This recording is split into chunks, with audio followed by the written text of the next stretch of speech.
సుందరరామరెడ్డి గారు, చాలామంది ఆడియన్స్ మనకి ఒక టాపిక్ గురించి ఫ్రీక్వెంట్‌గా అడుగుతున్నారు. డివిడెండ్స్ గురించి. అసలు ఈ డివిడెండ్ అంటే ఏంటి? డివిడెండ్‌ని కంపెనీలు ఏ ఏ సందర్భాల్లో ఇస్తాయి? అండ్ డివిడెండ్స్ ఎక్కువగా ఇచ్చే కంపెనీలు ఏమున్నాయంటో అడుగుతున్నారు. సో, మన ప్రేక్షకులకు డివిడెండ్స్ గురించి మరొకసారి విశ్లేషణ, వివరణ ఇవ్వగలరు?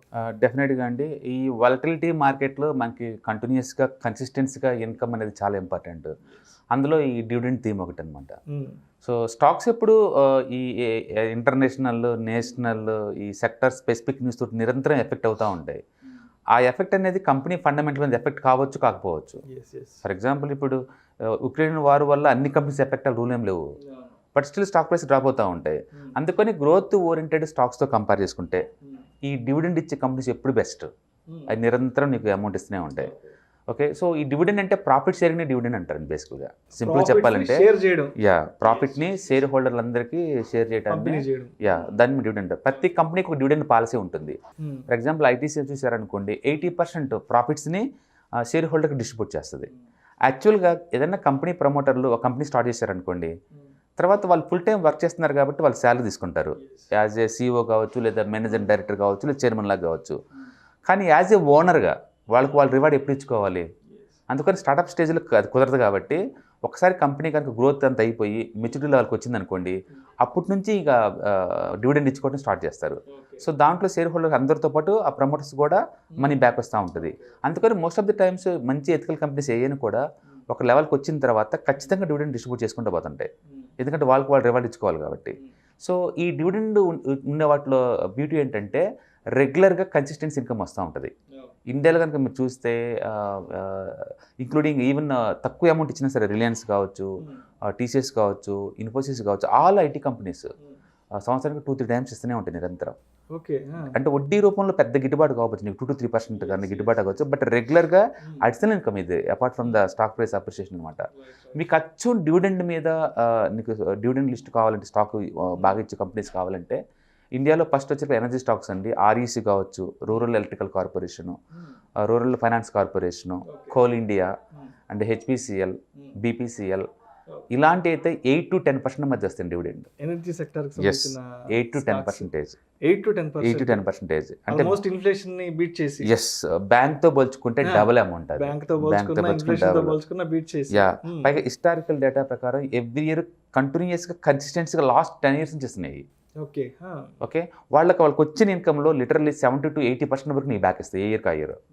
ఓకే, అందుకని మనకు రెగ్యులర్ ఇన్కమ్ రావాలి అంటే ఏజ్ రాంగ్ సైడ్ ఉన్నా, లేదా ఈ వాలటిలిటీ టైంలో నాకు కన్సిస్టెన్సీ ఇన్కమ్ కావాలన్నా ద బెస్ట్ అప్రోచ్ ఏంటంటే ఈ డివిడెండ్ ఇచ్చే కంపెనీస్ని బై చేసుకోవటం. అందులో ఈ వాలటిలిటీ టైంలో కనుక డిస్కౌంట్కి వచ్చినప్పుడు కొంటే ఇంకా బెటర్. ఎందుకంటే తక్కువ రేటు కొన్నప్పుడు ఎక్కువ డివిడెండ్ గిట్టుబాటు అవుతుంది. బేసికల్గా డివిడెండ్ ఇచ్చేది ఫేస్ వాల్యూ మీదండి. ఫేస్ వాల్యూ 1 రూపీ నుంచి మ్యాక్సిమం 10 రూపీస్ దాకా ఉంటుంది. డివిడెండ్ ఎప్పుడు కూడా ఫేస్ వాల్యూ మీరు డిక్లేర్ చేస్తారు కాబట్టి జనానికి ఎప్పుడు కన్ఫ్యూజన్ అనమాట, వీళ్ళు ఎంత డివిడెండ్ మాకు ఇస్తారు అని. సపోజ్ కంపెనీ వాళ్ళు కనుక 100% డివిడెండ్ ఇస్తున్నారు అని అన్నారనుకోండి, 100% for what? Face value 1 rupee ఉందనుకోండి, నీకు వచ్చేది 1 రూపీయే. ఫేస్ వాల్యూ 10 రూపీస్ ఉందనుకో, మీకు 10 రూపీస్ వస్తాయి. ఈ గొడవంతా ఎందుకు, కన్ఫ్యూజన్ ఎందుకు అని చెప్పేసి డివిడెండ్ ఈల్డ్ రూపంలో మాట్లాడతారు. డివిడెండ్ ఈల్డ్ అంటే ఈ పాయింట్ ఆఫ్ టైంలో నేను లైవ్ మార్కెట్లో స్టాక్ కొంటే వాళ్ళు ఇచ్చే మనీ ఎంత వర్త్ నాకు అనేది డివిడెండ్ ఈల్డ్. అందుకని మన మెజారిటీ టైమ్స్లో డివిడెండ్ ఎప్పుడు డివిడెండ్ ఈల్డ్లోనే చెప్తా ఉంటారు అనమాట. సో ఇప్పుడు మనం మాట్లాడుకున్న కోల్ ఇండియా కావచ్చు, హెచ్పిసిఎల్ కావచ్చు, బీపీసీఎల్, ఇవన్నీ కూడా 8-10% డివిడెండ్ ఇస్తుంటాయి. ఇలాంటి కంపెనీస్ ఇండియాలో ఒక 5% అబోవ్ ఇచ్చే కంపెనీస్ ఒక 30 దాకా ఉంటాయండి. అన్నీ మంచి companies, ethical and long lasting, last 10 years నుంచి ఇస్తూనే ఉంది అలాంటివి.